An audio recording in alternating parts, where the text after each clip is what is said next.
Halo, ini dengan Buce. Saya saat ini bersama dengan teman saya, Timo. Apa kabar, Bapak Timo? Baik, Bung Buce, baik, baik. Terima Ya, kasih. nggak apa-apa ya, saya panggil Bapak, panggil Timo aja ya. Aku panggil siapa? Panggil tim saja. Tim ya, ya, Orang biak toh. orang biak toh. Selamat datang di Amerika. Kamu udah pindah di mana nih? Di Oregon ya? Betul, saya di Oregon mulai bulan Januari kemarin. Oh, kamu udah dari bulan Januari di Betul. Oregon.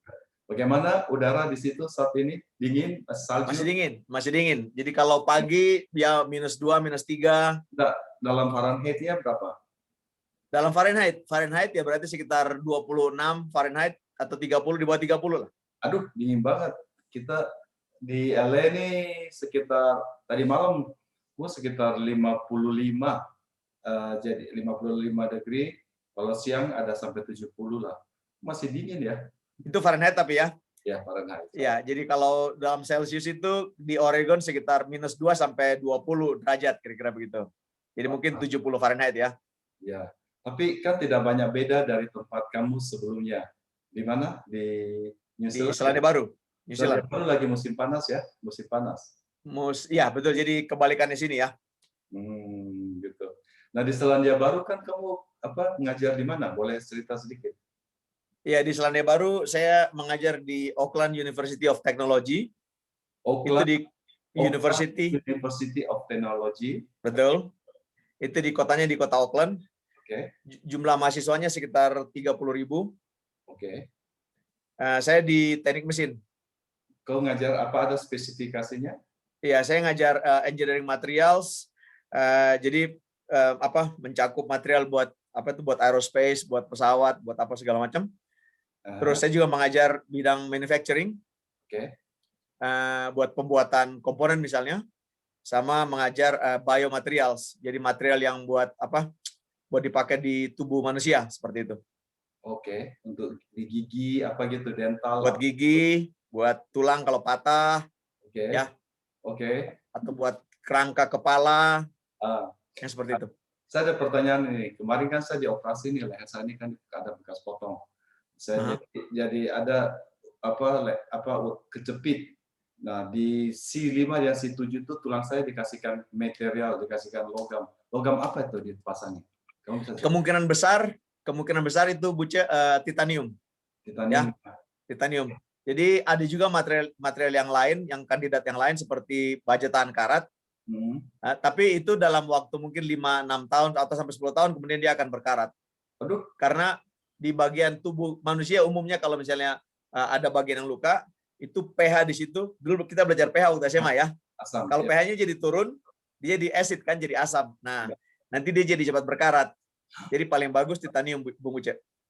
Nah, titanium ini apakah boleh di ronsen? Misalnya kalau saya di MRI, saya ini berapa kali di MRI, ada punya efek tidak? Setahu saya penelitian yang ada datanya itu masih aman. Aman ya? Aman. Titanium itu salah satu yang paling aman. Yang kedua itu kobalt, material kobalt, cuma berat, Bung. Jadi kalau kobalt ditaruh di sini, itu seperti bawa beban kalau jalan. Aku enggak rasa berat. apa-apa sih. Kalau aku enggak rasa apa-apa. Berarti itu titanium kemungkinan, karena ringan itu. Titanium itu ringan. Ringan dan tidak berkarat. Tidak berkarat. Tidak misalnya saya lewat X-ray di airport, ngong bunyi enggak kalau gitu? Setahu saya mungkin ada tik gitu loh bunyi. Tapi ya itu salah satu yang paling aman sekarang. Gitu saat ini ya. Jadi Betul. ya, titanium atau di tubuh manusia. Wah, keren nih pengetahuan lo. Nah, terutama ini pesawat angkasa luar ya. Nah, yang di Oregon ini kenapa? Kamu dipindah sini akan mengajar juga bagaimana? Atau bagaimana? Iya, jadi saya waktu itu masih di Selandia Baru. Ya. Terus kemudian setelah 8 tahun jadi ketua jurusan teknik mesin, saya turun karena sudah cukup lama. Terus saya bilang, saya mesti ganti situasi, cari udara lebih baru toh. Cari udara segar. Terus kemudian dikontak dari Oregon di sini. Nah, mereka bilang mereka ada punya posisi buat ketua jurusan di teknik mesin di sini sama teknik manufaktur. Berminat apa enggak? Terus saya bilang, oke lah, saya apply. Jadi kami ada banyak, mungkin sekitar 90 begitu yang apply. Terus saya termasuk yang di interview, minta dikasih presentasi ke rektor dan ke presidennya universitas. Terus presidennya malah bilang begini, masa dari seluruh orang yang apply buat jabatan ini cuma dapat dari Selandia Baru, nggak ada apa orang Amerika, kira-kira gitu. Jadi mereka kasih tahu ke saya.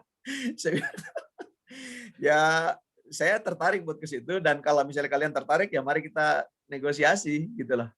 Akhirnya mereka bersedia urus saya punya visa. Mereka tanggung semua biaya untuk pengurusan visa segala macam, bisa kerja, terus sama relokasi. Terus ya mereka tawarin kerjaan ke saya. Maunya mereka saya datang September, tapi karena COVID waktu itu masih cukup tinggi, gitu ya. Terus saya bilang, dan saya masih kerja di Selandia Baru, itu masih semester, jadi saya masih mengajar. Terus saya bilang, saya minta supaya saya selesaikan dulu, saya punya tugas di sini, baru saya berangkat. Jadi Januari itu kami sudah di sana, sudah libur musim panas. Terus saya mengundurkan diri, pensiun, baru saya ke sini. Jadi Januari saya di sini kemarin. Dan sekarang saya mulai mengajar. Jadi 2 minggu kemarin saya mulai mengajar. Mengajar tingkat 1 sama tingkat 4. Wow. Di Oregon University, ya. Apa nama universitasnya? Oregon Institute of Technology. Jadi di Oregon itu ada beberapa universitas, yang paling besar tentunya University of Oregon sama Oregon State University. Oke. Nah, terus kemudian di bawahnya yang sedikit lebih kecil itu ya seperti Oregon Institute of Technology atau Southern Oregon University. Jadi ya kalau misalnya supaya perbandingan ya di Indonesia misalnya orang bicara soal Gajah Mada atau UI atau ITB dan ITS gitu kan. Nah, kemudian yang sedikit lebih kecil ada yang misalnya seperti Unhas gitu ya. Jadi ya seperti itulah kira-kira gambarannya. Jadi Oregon University-nya ini seperti Unhasnya, maka Unhas nih. Kalau di Jawa sih mungkin seperti Unibra gitu, Bung. Unibra, oke. Ya. Gitu ya. Ya, atau Undip. Gitu. Ya. Jadi kalau diaspora Indonesia mau punya pilihan mau ke Oregon, saya rasa mungkin bagus juga kalau ke ini ya, Oregon Oregon Institute of Technology. Apa? Atau Oregon Tech. Oregon Tech. Jadi ya. Oregon Tech kalau misalnya apa? Oregon Tech itu cukup orang sudah tahu. Oregon Tech ya. Ya. Ketua jurusannya adalah orang Biak. Anak Maneru. Anak Maneru ya. Jadi mungkin teman-teman yang belum tahu, Maneru itu adalah nama desa yang ada di Biak Barat. Betul? Biak Utara, Bu. Biak Utara ya. Ya. Nah, masuk ke situ nih. Kita ini kan sama-sama dari Biak ya. Kamu Betul. Ya, kita teman sekolah ya. Kita teman sekolah di mana? Di SD. Di SMP 1 toh sama SMA. SMA 1 Biak ya. Dan ada rahasia nih yang orang-orang tidak pernah tahu. Jangan dibilang, enggak enak. Jadi saya kasih tahu aja toh. Jadi Bung Buce ini dulu, Bung Buce ini adalah apa itu pelajar yang termasuk yang paling pintar di angkatan kita gitu loh, waktu di SMP sama di SMA gitu toh. Jadi Bung Buce ini suka bantu saya. Jadi dia bantu saya punya homework itu, pekerjaan rumah gitu kan. Bahkan kalau kadang-kadang kalau ujian pun dia sengaja kasih dia punya itu ujian ke saya gitu loh. Dia kasih lihat saya. Karena memang saya Buce kan pelajar keras toh, Buce, Yeyen, Milka, dorang itu kan termasuk pelajar-pelajar keras. Nah, sementara saya ini atau kita orang kalau pakai bahasa Biak, kita orang tuh kan yang tukang main toh, jadi belajar tuh terbatas sekali gitu toh. Jadi terus fasilitas terbatas ya karena dari keluarga sederhana gitu ya. Jadi waktu buat belajar juga memang kurang. Terus ya kita orang juga suka banyak main sama Tulus dorang toh, Tulus, Roy, Maskur, Moto, Agung gitu, Sabto. Kita orang kan tukang main. Jadi kalau ujian ya kadang-kadang Buce suka bantu kita orang gitu. Dia suka sengaja kasih dilihat dia punya ujian gitu ke kita orang, jadi kita orang sekali ya. Ya, waktu di sekolah SMP SMA mungkin orang-orang tidak tahu bahwa saya itu looks like a nerd. Kacamatanya tebal, ya, kacamatanya tebal, jalannya begini. Persis kayak profesor apa namanya tuh, Profesor Linglung. Profesor Linglung. Jadi tapi waktu itu sudah lumayan social life saya juga lumayan sih ya waktu di Biak ya, tidak juga. Kalau waktu di SMP sih Bung Buce rasanya masih kurang socialize ya. Karena setiap liburan kalau kita orang suka main-main, Bung Buce malah pergi ke Batu Malang toh.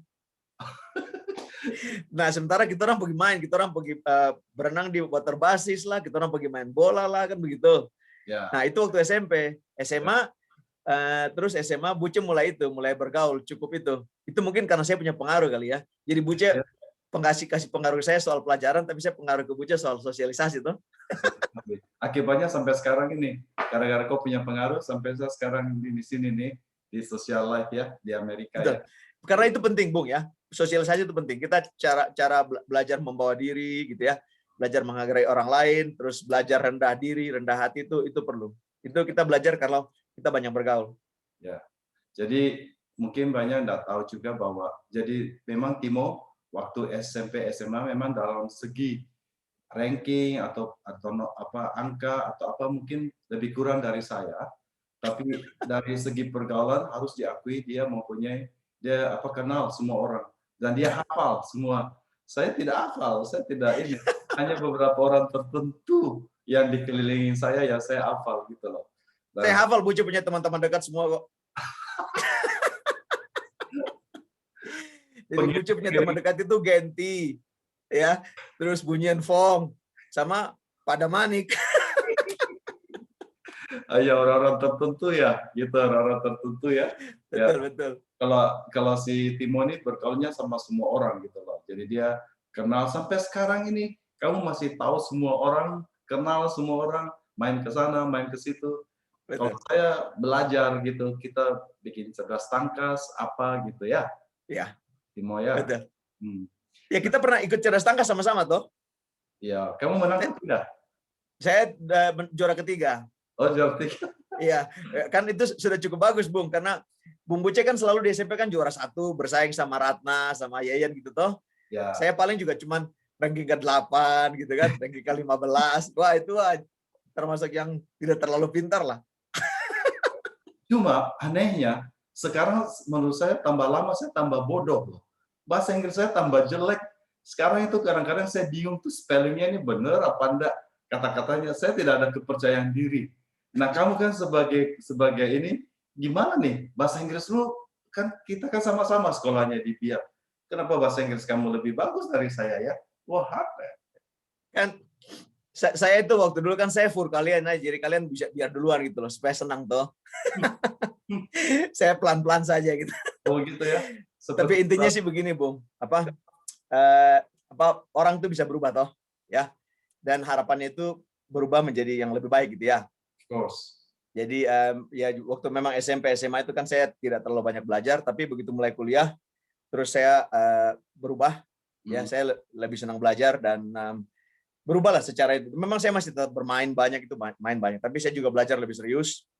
Terus dari situ terus saya melihat bahwa untuk bisa merubah nasib kita itu pertama kita harus mulai dari kita. Gitu ya. Ya, kita mungkin bisa berharap orang lain, tapi tidak bisa itu menjadi harapan yang paling besar. Harus dari kita sendiri. Betul. Jadi ya saya belajar keras, terus kemudian saya juga mencari beasiswa segala macam. Saya kerja dengan baik, terus akhirnya dapat beasiswa begitu. Jadi setelah nilai di kuliah saya, kalau di kuliah nilai saya mungkin seperti nilai Buce waktu di SMP SMA. Oh begitu. Wow, ya. Tapi yang diperhitungkan kan yang di belakang. Saat ini saya termasuk salah satu orang yang paling bangga dengan sahabat saya, Bung Timotius Pasang. Terima kasih, Bung. Satu orang yang bangga. Jadi, tapi kan kita bisa jadi begini kan juga karena kalau kita lihat ke belakang kan juga karena bantuan Bung Buce juga. Bayangin aja kalau misalnya saya harus tinggal kelas di SMP SMA. Ya, sama singkat ya kamu juga sering main ke rumah ya. Ya, yang jelas nih kan sering main ke rumah dan juga suka ikut itu, Bung, suka ikut belajar bahasa Inggris toh yang Pak Julianto kasih kursus toh. Ya. Dari situ tuh saya punya bahasa Inggris dari merah terus jadi 6, jadi 7 gitu kan bagus lumayan toh. Ya, saya malah tambah lama jadi tambah jelek. Saya enggak tahu kenapa. Saya punya bahasa Inggris tambah lama tinggal di Amerika, bahasa Indonesia saya malah tambah bagus. Tapi bahasa Inggris saya tambah jelek nih. Kebanyakan Zoom dengan Indonesia nih. Indonesia kali ya. Ya. Jadi memang saya waktu kuliah di Australia itu, Bung, saya membatasi diri untuk bergaul sama orang Indonesia. Jadi saya ke gereja Indonesia, tapi hari-hari lain itu saya memaksakan diri untuk berkomunikasi dengan bahasa Inggris. Supaya karena memang itu tujuannya jadi kita keluar untuk belajar gitu ya. Untuk memperbaiki kemampuan kita sendiri gitu toh. Jadi saya membatasi diri lah. Tapi hari Sabtu, hari Minggu ya saya main sama orang Indonesia, main volley, main bola segala macam. Nah, ya salah satu yang membuat saya bangga sama kamu tuh bahwa kamu mengajar bahkan membimbing doktoral di Israel. Kamu diundang ke sana untuk membimbing orang. Wow, itu orang Israel kan orang pintar-pintar semua itu kan. Betul. Benar ya? Itu Betul. apa? Materi apa yang kamu ajak ya jadi bimbing untuk dia? Material buat 3D printing, Bung Buce. Jadi 3D printing itu kita bisa ngeprint sesuatu langsung jadi seperti yang kita mau, dan itu bentuknya rumit pun bisa gitu. Ya. Nah, mereka kepengen print pakai titanium. Ya. Jadi kemudian mereka minta saya untuk datang ke sana, terus kasih kuliah segala macam seperti itulah. Dan betul memang orang Israel itu pintar-pintar. Selain itu mereka juga pekerja keras. Iya. Ya, mereka bekerja dengan keras, dan itu kelihatan memang waktu saya ke sana. Saya juga banyak belajar dari mereka. Jadi saya mungkin punya pengetahuan sesuatu, tetapi mereka punya pengetahuan lebih banyak gitu loh. Dan saya juga pelajari itu. Saya belajar mengenai mereka punya pertanian. Saya belajar mengenai mereka punya proses desalinasi air segala macam. Iya. Saya banyak belajar. Dan itu sebenarnya yang saya kepengen buat bantu Indonesia. Jadi mungkin sekalian saya promosikan juga, kalau bisa kita bikin itu proyek desalinasi air di sepanjang Pantura atau di pantai selatan, karena air laut kita itu tidak terbatas. Betul. Ya. Sementara kalau kita menggunakan sumur-sumur pompa di mana-mana, itu tanahnya kan jadi kropos. Iya. Gitu kan? Karena air tanahnya diambil terus kan. Nah, jadi lama-lama ya turun gitu loh. Padahal kalau kita menggunakan air laut, desalinasi menjadi air tawar, jadi air minum, air buat irigasi segala macam. Itu airnya banyak gitu loh. Lihat Samudra Hindia gitu kan, banyak sekali airnya. Terus terang kita tinggal transfer teknologinya gitu. Betul. Terus terang saya itu amazed. Jadi Israel itu kan memang mereka punya hujan jarang hujan ya. Betul. Kan mereka di gurun lah kira-kira begitu ya, Mediterania sama gurun. Dan mereka bisa transport padang gurun menjadi perkebunan luar biasa hijau. Kamu jadi itu gara-gara desalinisasi ya. Salah satunya desalinasi. Apalagi? Yang kedua pendistribusian air. Mereka menggunakan yang namanya drip irrigation. Apa itu? Drip irrigation itu seperti mereka pasang selang-selang ya. Terus di setiap jarak 40 cm itu mereka kasih lubang kecil, Bung. Oke. Jadi airnya itu akan keluar terus dan akan menetes terus untuk membasahi tanah sama tanaman. Jadi bukan disemprot misalnya satu hari sekali disemprot. Karena satu hari sekali semprot, airnya kan habis. Betul. Nah, kalau drip irigasi itu airnya ada terus dengan jumlah yang kecil dan cukup kira-kira begitu. Oh, itu lebih bagus. Itu teknologi mereka namanya drip irigasi. Sebenarnya hal itu kan bukan baru. Bukan baru. Melakukan juga gitu, common aja gitu ya. Ya. Dan Bung tahu mereka dapat itu dari mana? Dapat ilmu itu dari mana? Dari mana? Jadi suatu saat itu ada satu ilmuwan, dia lihat ada satu pohon yang di gunung, satu-satunya pohon di gunung, dia tumbuh kuat gitu loh. Iya. Terus dia teliti, dia cari tahu ini kenapa pohon bisa tumbuh terus gitu loh, padahal di gunung yang kering gitu kan. Betul. Terus dia gali sampingnya, dia lihat ada sedikit air yang kena ke akar. Nah, terus dari situ dia bilang airnya ini tidak banyak, tetapi cukup untuk menghidupi pohon tersebut. Begitu. Betul. Dari situ terus muncul ide itu, drip irigasi itu, Bung. Nah, untuk desalinisasi, saya kan insinyur pengolahan limbah dan pengolahan air minum. Jadi saya agak sedikit ngerti ya. Desalinasi itu kan tentunya menggunakan reverse osmosis. Betul. Betul ya. Jadi reverse osmosis itu seperti filter membran yang tipis dan akhirnya dipaksa melalui situ sehingga jadi semua akan tersaring. Betul. Semua mineral, even mineral semua tidak ada loh kalau di reverse osmosis. Betul. Itu bisa langsung diminum. Rasa semua tidak ada, jadi garam. Tapi ini kebanyakan garam. Nah, gimana tuh? Itu kan kadar garamnya di Israel kan tinggi. Itu. Gimana tuh bisa? Itu filternya satu hari aja udah mampet. Bagaimana dia bisa ini? Gimana caranya? Itu rahasia teknologi, Bung. Nah, saya bisa kasih kuliah tersendiri tuh, itu soal itu. Tapi yang jelas mereka punya proses itu, desalinasi itu. Mereka saring betul seperti yang Bung Buce bilang, ada proses-proses tertentu ya.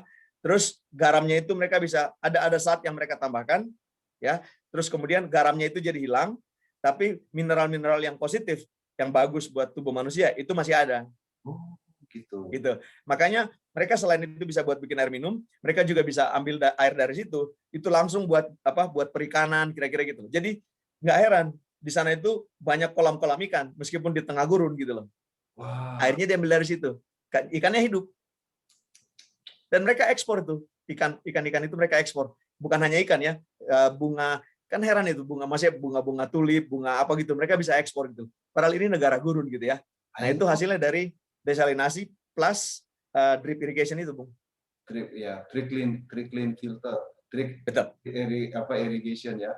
Ya. Itu kita banyak menggunakan juga di pengolahan treatment untuk sampah air bersih, namanya trickling filter. Jadi drain dari atas gitu, ya, percikin, karena airnya akan berkontak menguap dengan oksigen. Betul. Dengan oksigen juga. Ya. Dengan oksigen, jadi kandungan oksigennya banyak waktu turun gitu. That's the reason. Oh wow, itu menarik banget ya. Nanti lain kali kita cerita tentang itu. Nah, tapi yang saya menarik juga, kamu juga mempelajari mengenai bahan untuk pesawat angkasa luar, benar ya? Betul, Bung. Khususnya titanium, Bung. Titanium ya. Oh, titanium ini fungsinya banyak banget ya, titanium. Banyak.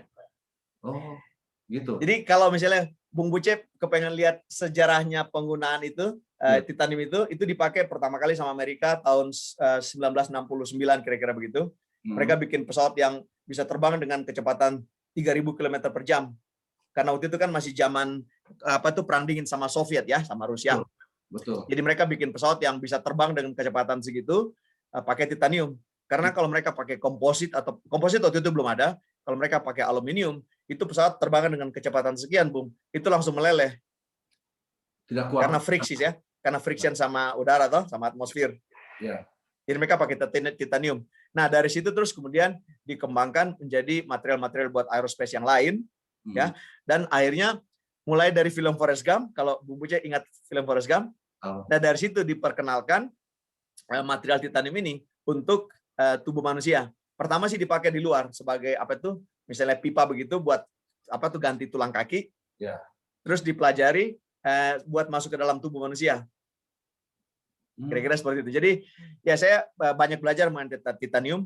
Dulu waktu dikerja di PTN, saya sudah mulai banyak belajar mengenai titanium, tapi karena memang keterbatasan buku, keterbatasan informasi gitu ya. Jadi nggak terlalu cepat gitu belajarnya. Nah, begitu saya ke Australia dan ke New Zealand, terus kemudian saya belajar banyak. Terus saya banyak berkenalan sama profesor-profesor titanium di Amerika, termasuk para penulis buku. Terus yang mereka bantu saya banyak. Jadi saya berterima kasih sama mereka, Bung. Belajar dari gurunya langsung. Nah, saya ini kan orang awam. Saya kan nggak ngerti ini tentang logam apa semua. Titanium itu tuh hasil tambang ya? Betul. Tambang di mana? Kebanyakan di mana itu? Di negara mana? Itu yang paling banyak di Rusia. Oh. Terus kemudian Cina. Oh. Mongolia juga ada. Terus di Amerika katanya banyak, tetapi mereka belum mau mengeksplorasi karena mereka menunggu yang lain habis dulu. Baru mereka katanya begitu. Amerika ini nakalan. Minyaknya juga dipakai negara lain dulu. Punya dia jangan dipakai, disimpan. Ya. Sebab nanti pas sudah habis di luar pasti mahal. Nah, mereka mulai pakai. Ini pakai nakalan juga. Betul. Indonesia ada enggak? Saya belum pernah dengar, Bung. Belum pernah dengar. Tapi nanti saya coba cari tahu. Ya, yang banyak itu yang kita kan yang tembaga, nikel, aluminium itu banyak kita kan ya. Betul. Tapi titanium sih saya belum pernah dengar. Mungkin ada, tapi atau belum pernah dieksplorasi aja kali. Titanium itu warnanya apa? Yang putih gitu kayak seng gitu. Warnanya itu warna-warna perak tua, Bung. Apa itu? Oh, perak tua, kayak timah warnanya gitu. Betul. Oh, kayak timah gitu. Ya. Itu titanium, tapi tipis dan lebih kuat. Lebih ringan. Lebih kuat juga kuat. Dia bisa lebih kuat dari baja. Kuat dan ringan. Masih ingat nggak peristiwanya Roswell? Jadi ada pesawat UFO yang jatuh di Roswell di New Mexico, bukan di Meksiko. New Mexico itu daerahnya Amerika, sekitar tahun 46. Nah, waktu itu katanya ditemukan serpihan-serpihan putih. Nah, yang orang ketemu itu waktu dia robek, itu tipis. Karena dirobek bisa nyambung lagi. Dari angkasa luar. Jangan-jangan itu yang jangan itu titanium kali ya.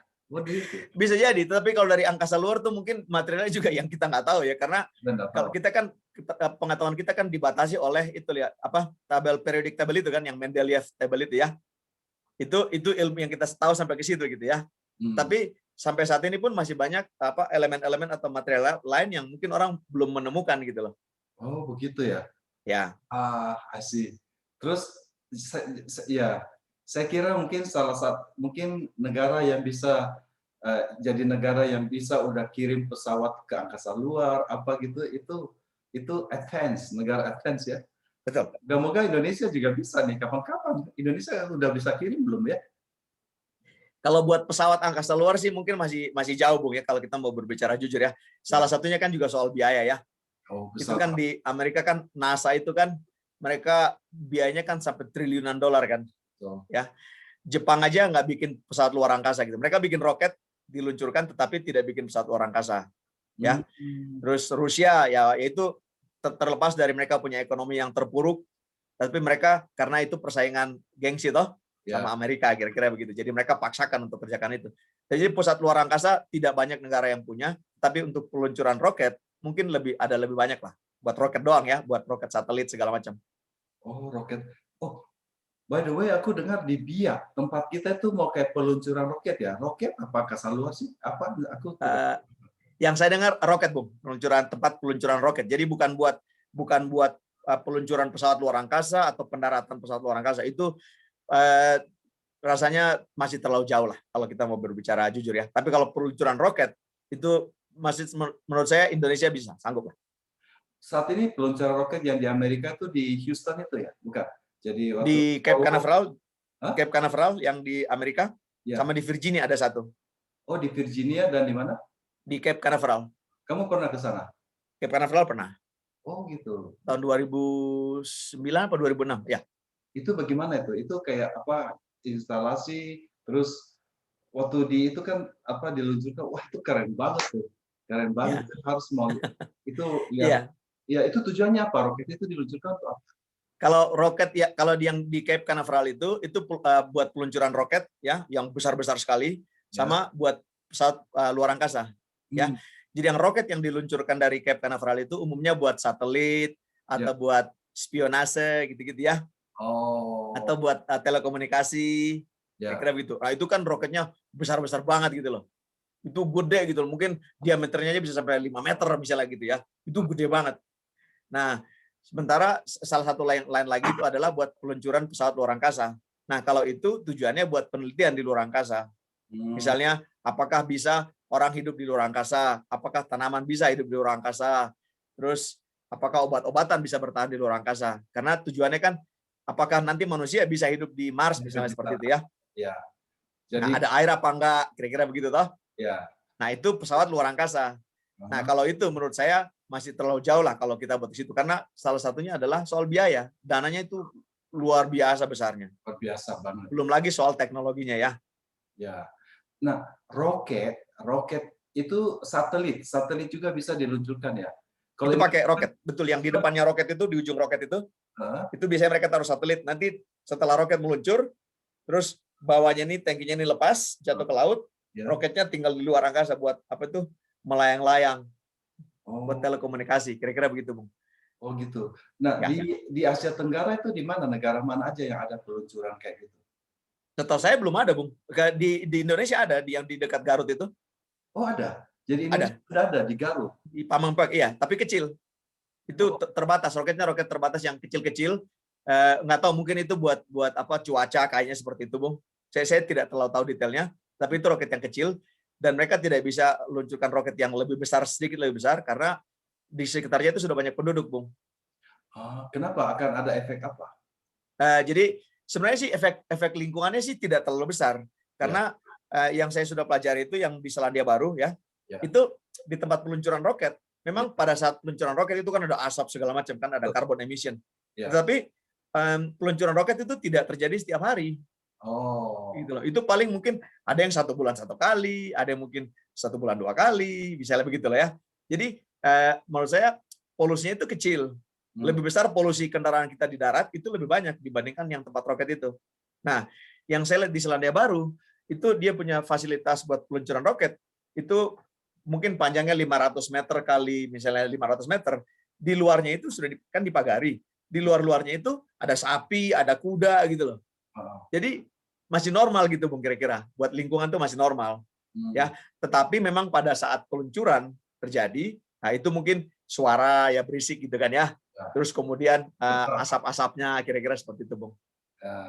Saya kira dari struktur tanah mungkin salah satu kelebihan dari Biak karena karang padat ya. Jadi mengganggunya tuh kuat banget gitu karena itu bukan dari aspal, itu karang asli gitu ya. Itu saya masih ingat. Kalau kita di Biak itu kan kita gali 30 cm ke dalam tanah aja udah kena karang. Itu susah banget mau di ini ya. Jadi mungkin struktur foundation-nya itu bagus untuk itu ya. Betul. Kita punya itu, kita sudah alami, kita punya itu di sana gitu loh. Jadi kalau mau diperkuat pun paling ditambahin konkrit atau semen atau aspal begitu, itu sudah kuat karena dasarnya di bawahnya sendiri sudah kuat. Iya. Jadi sudah lebih gampang, betul, Bung. Di tempat lain harus sampai berapa dalam pakai tiang-tiang panjang barangkali untuk landasan kali ya. Iya, mungkin juga nggak perlu terlalu dalam, Bu, karena itu cuma roket buat meluncurkan aja gitu loh, buat nolak ke atas. Ya, jadi bukan buat pendaratan dan segala macam yang bisa ngerusak aspalnya gitu kan. Cuma buat satu kali push keluar ke atas dan itu bisa bikin itu, Bung. Jadi mungkin bisa dibikin platform karena tanahnya kita sudah berkarang gitu kan. Bisa dibikin platform di atasnya buat peluncuran itu gitu. Gitu. Wah, kira-kira seperti itu. Banget. Dan Biak itu bagus, memang sangat bagus karena lokasi Pulau Biak itu cuman sekitar -1 dari garis khatulistiwa. Jadi cuman sedikit di bawah. Artinya apa? Begitu diluncurkan, itu dia tidak perlu jarak terlalu jauh untuk sampai lewat ke stratosfer itu loh, Bung. Ya. Nah, buat tempat peletakan satelit-satelit itu. Jadi satu, bahan bakarnya nggak terlalu besar, nggak terlalu banyak gitu ya. Yang kedua, roket-roket yang nanti jatuh itu kalau misalnya sudah diluncurkan, itu jatuh langsung ke Pasifik. Oh gitu, jadi karena ada lautan sekitarnya kita ya? Iya, jadi langsung bisa diprogram kan, gitu. Jadi jatuhnya tuh ke sana gitu, ke laut. Kalau di Garut nanti itu pesawatnya jatuh, pecahnya di Jakarta kan bahaya. Makanya. Apalagi kalau roket besar toh. Jadi itu keuntungan kita, Bung. Kita punya keuntungan strategis banyak. Betul. Begitu, so the reason Biak ini mereka pilih oleh karena dekat dengan khatulistiwa, begitu ya? Betul. Jadi lebih dekat ke orbit, ya. Betul. Oke. Terus yang kedua karena dikelilingi oleh lautan, gitu. Betul. Langsung ke Samudra Pasifik, toh. Oke. Terus yang ketiga karena tanahnya tanah karang, jadi kuat dasarnya. Kita punya sudah kuat, iya. Iya. Cuma masalahnya tuh bukan roket, bawa roket dari lautnya itu ke dalam kali. Perlu infrastruktur ya dibangun ya. Harusnya jalan dibangun ya. Buat kemana, Bung? Kan peluncurannya pasti kan bukan di tengah kota Biak dong, mungkin di mana? Di utara, di utara dekat Korem, Bu. Kalau Bung Buce ingat kita waktu SD SMP, piknik ke Korem toh? Ya di situ. Jadi berarti mereka bikin di Korem, rencana di Korem. Tempat kamu dulu ya, dekat tempat dulu. Apa namanya? Di dekat tempat saya, di dekat kampung saya Maneru. Maneru ya, ya. Betul. Apa kamu waktu itu jadi kepala sekolah di SD Maneru ya? Betul. Ya, dia pengabdian beliau luar biasa. Pak Pasang ya, Pak Pasang. Yusuf Randi Bawa Pasang. Ya, terima kasih. Ya, betul. Di SD di itu Korea Utara Korea Utara, jangan ke Korea Utara, Bu. Korea Utara, Biak Utara ya. Nah, kalau mungkin dia akan peluncuran itu, mungkin juga mereka akan bikin pangkalan pendaratan itu ya, barangkali. Pendaratan sih setahu saya belum, Bu. Mereka tidak punya rencana buat bikin itu. Karena itu biayanya memang terlalu besar. Ya, jadi buat peluncuran tok. Enggak, maksudnya itu roketnya kan harus dibuat somewhere, bro. Tidak mungkin di Biak kan? Betul. Maksud Bu Ceti ya? Ya, jadi roketnya mungkin dibuat di tempat lain, atau misalnya orang Rusia misalnya gitu ya, bikin roket di negara mereka, terus mereka kirim ke Indonesia, ke Biak, terus diluncurkan dari Biak, kira-kira begitu. Iya, maksud saya begitu. Jadi sampai di Biak kan tentu melalui kapal dong. Masa lewat pesawat gitu kan susah, gitu berat kan? Pakai kapal, betul.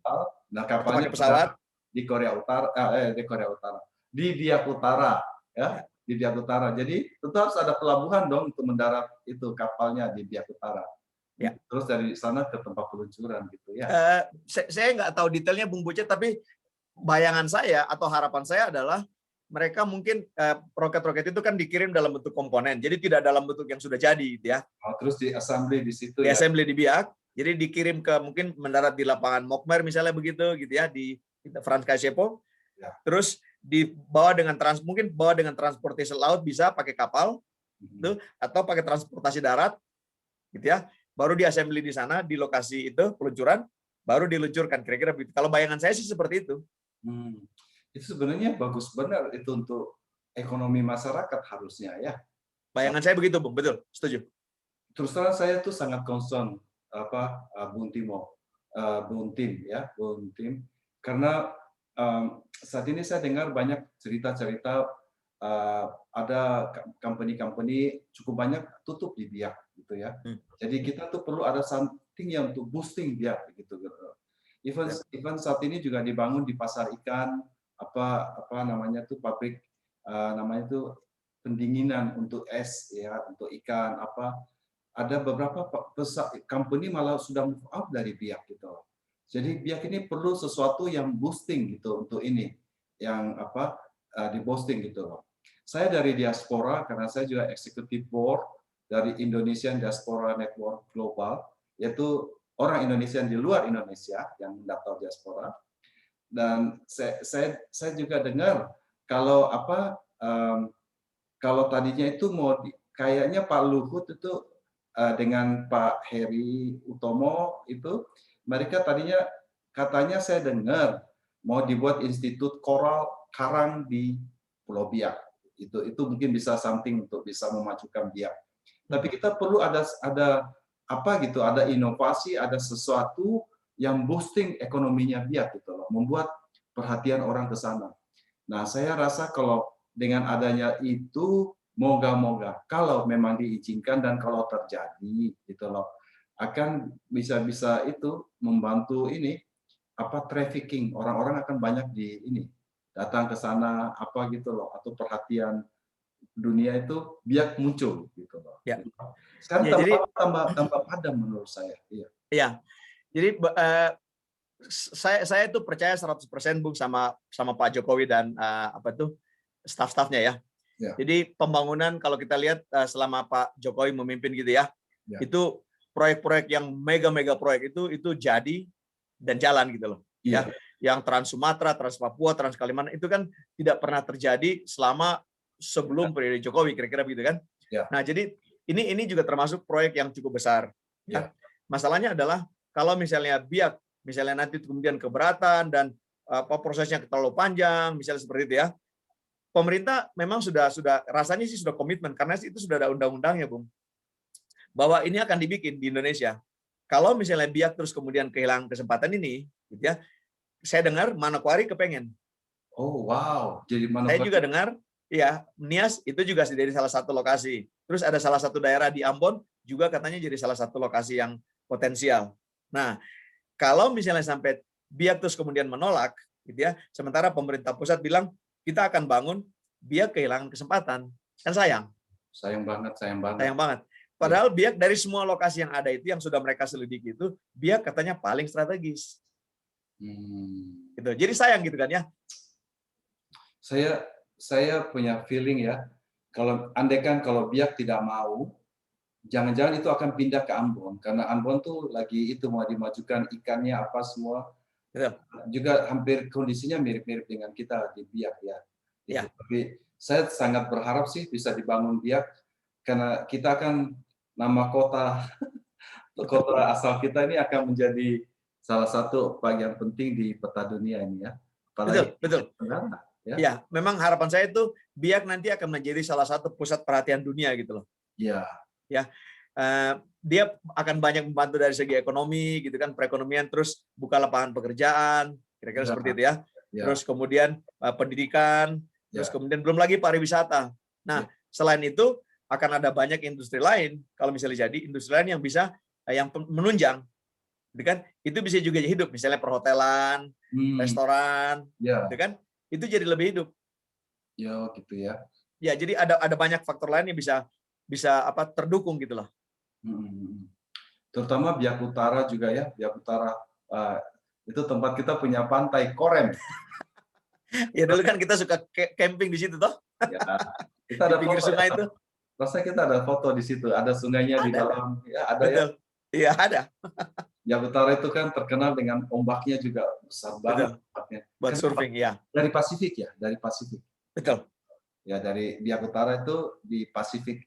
Jadi ombaknya gede banget gitu ya. Ya. Itu bisa jadi selancar itu. Nanti kalau Betul. sudah mulai, saya rasa pasti akan dibangun pelabuhan di sana deh. Mudah-mudahan, Bung. Belum lagi itunya, Bung, kan? Pantai-pantainya banyak kan di atas tuh buat snorkeling segala macam itu kan banyak. Buat pariwisata tuh menurut saya tidak kalah dengan banyak tempat lain, cuman kita masih kurang diekspos. Diekspos kurang. Betul. Dengan adanya itu akan banyak orang-orang asing datang. Moga-moga perekonomian bisa ditingkatkan ya. Ya. Kita lihatlah gimana jangan-jangan moga-moga bisa terrealisasi. Jangan sampai proyek ini jatuh pindah ke Ambon atau Nias karena orang-orang dia tidak mau, sayang banget. Jangan sampai pindah ke Om Samuel Roy rumah gitu ya. Di mana, di Ambon ya? Samuel rumah ya? Ya, di Ambon. Ya. Iya. Terima kasih Bung Tim, sore ini mengganggu waktunya. Habis ini terima kasih Bung Boce. Mau rapat dewan gitu ya? Ya, saya ada. Terima kasih Bung Boce, saya sudah diundang, sudah sempat berbicara dan Indonesia semakin maju gitu ya. Terus Biak juga semakin maju. Ya, oke. Tuhan berkati ya. Sama-sama. Terima kasih Bung.